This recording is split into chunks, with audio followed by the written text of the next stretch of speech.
So I made my first game and put it on Steam, and this is how I did it. Well, I kind of had a rough idea on what I wanted the game to be in the first place.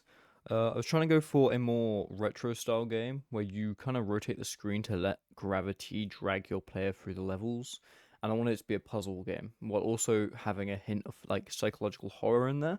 So there'll be hidden tape throughout the game and stuff like that. My first design wasn't amazing. I mean, it was a lot worse than this. There was problems with the grid in the background. It was too flat. Everything just looked wrong.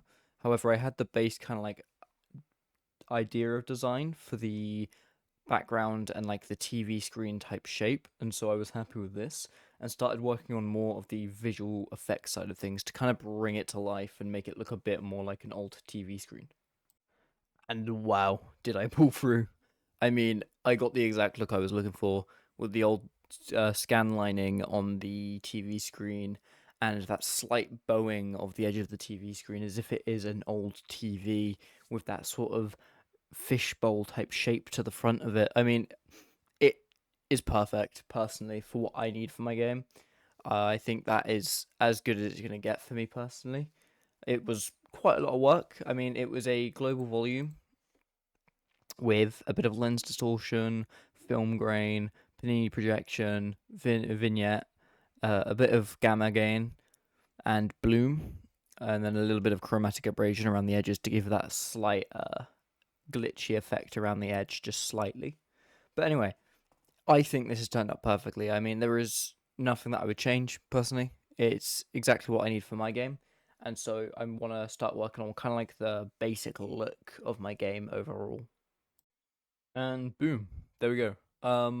A lot to unpack here. We'll start off with our player character. So I wanted to kind of keep a sort of Portal theme because I liked the background style thing we were developing. It looked a lot like Portal to me personally, and so I've gone for a not a companion cube, but kind of like my take on a companion cube. If you want to know how I made this is a sneak peek at later in the game, but this is how I made it. It was very detailed while also having a more basic and cartoony look to it, which I was really happy with. I mean, it really fits the style of the game, and it ended up just working really well. Next, we have the portals. Now, the portals I did slightly differently. I actually only modeled half the portal and then duplicated it and double sided it in game. And also, I only made a white version so that I could change it to any color I wanted. So if I want other portals in the game, like TPing portals or anything like that, I can reuse this asset without having to redraw it or anything. And then finally, for the spikes, this was done slightly differently to how I normally do spikes. I normally make spikes one by one. This time I've gone for a 3 by 3 setup, which basically means it's able to one, get the spikes done quicker, while also two, giving me more variety because I made it a single template and also a multi template in Engine. So in the inspector, I've made it so that our spikes are actually multiple on this one, and then I believe this one is singular, which means I have one spike and then three spikes. So if I'm trying to do things fast, I can do three spike, or if I need a tight little corner done, one spike, which I was really happy with. And then for the kind of like walls of the game, it's literally just boxes. It's just boxes with color because I wanted to keep it very minimalist while also having a nice design to it, and I think we've achieved that with this. So overall, definitely a happy days well played on that one. And then I began working on the main menu. And I think the main menu was probably the easiest part of this entire design process. I mean, I gave it that screen rotation to kind of give you a feel of what is to come in the game. And then the buttons are simple, just click and then they fade away. I am adding a continue at the moment, so it doesn't work perfectly right now. However, it's looking amazing. I mean, we have all the settings we need. We have the main menu buttons. Everything we really could or want to have in the game is in the game now. So next things next is to start working on the actual main game. But yeah, I mean, everything works. I've got a full screen in there, music in there, sound in there. I've also added a soundtrack in the background, which you can't hear right now. However, I will give you a little teaser to that later on in the design process once I've kind of like finalized it and everything. But you know, overall, it's looking amazing. I mean, we've got a really nice foundation here, and next we just need to get on with the main game. So let's get on with that. Also, one more thing I just realized. For the animations, they're really easy. They're just two different objects that are on different canvases. So if I come into the inspector here, all we've got here is different canvases that open up with different buttons that have different animations on them. So this one has the animations for pulling out, and then for the options menu, pull in, which is what plays when we're pulling in the menus. It just pulls back in. It's nice and easy. It's the simplistic way of doing it. You could have used a blend tree. I could have used a blend tree. It's better to use a blend tree and everything like that. However, for my game, I just wanted to keep it nice and easy. So we've ended up going for this because it works. It's simple. There's no way it can break. Happy days.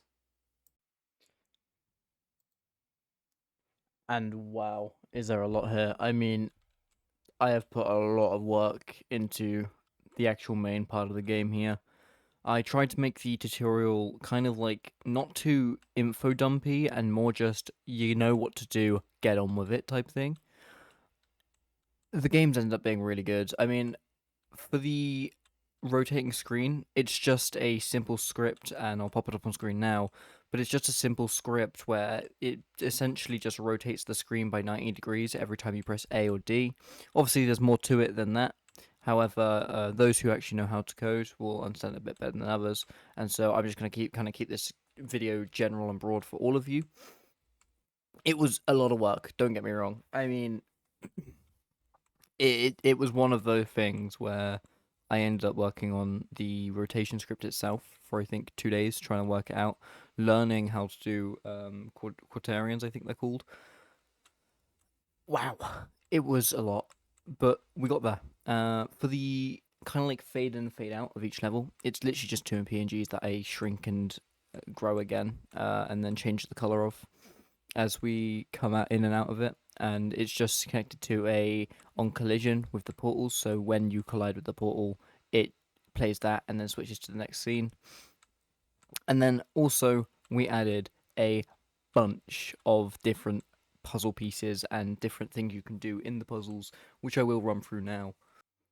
So we have the basic rotations, a jump pad, a button and door, spinning spikes, ice, TP portals, and hidden walls, while also having hidden spikes here and there. I then proceeded to make a bunch, and I mean a bunch of different levels. I think I've got 80 here in total so far. I hope to get it up to 100 minimum upon release. Obviously, we've got the wish listable page up right now. But yeah, upon release, I want more levels, and I've also started working on the ending half of the game, which is looking really good. For the ending itself, I tried to kind of like change it up and say that the creatures dragged you into a sub-dimension, which is more like its domain rather than, because the whole idea is the creature's in control. So this is more its domain than anything else, rather than, you know, the normal world you've been playing through, and it's a lot more difficult. You've got to think about your moves a lot more. They're a lot tighter moves, all that sort of cool stuff. And then the last thing I need to make now is the ending. Now, with the ending, I'm kind of keeping it simple because there is a New Game Plus, quote unquote, section of the game, which is actually just a continuation of the base game, where it will make more sense once you actually play through it. I don't really want to spoil it in a video because I want people to be able to play it and actually like enjoy playing through it and not know what's going on.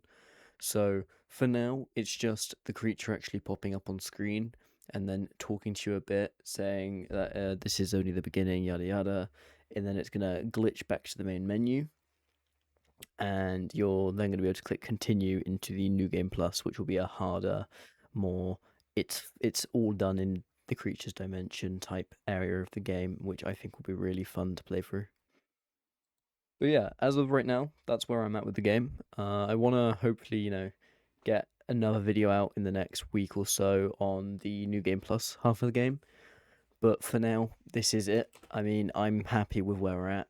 I've got about a month left until Masterful releases, which you can go wishlist on Steam, and I will leave a link in the description to the Steam page so you can go wishlist it. However, if you did enjoy the video, please do like and subscribe, and I'll see you guys in the next one.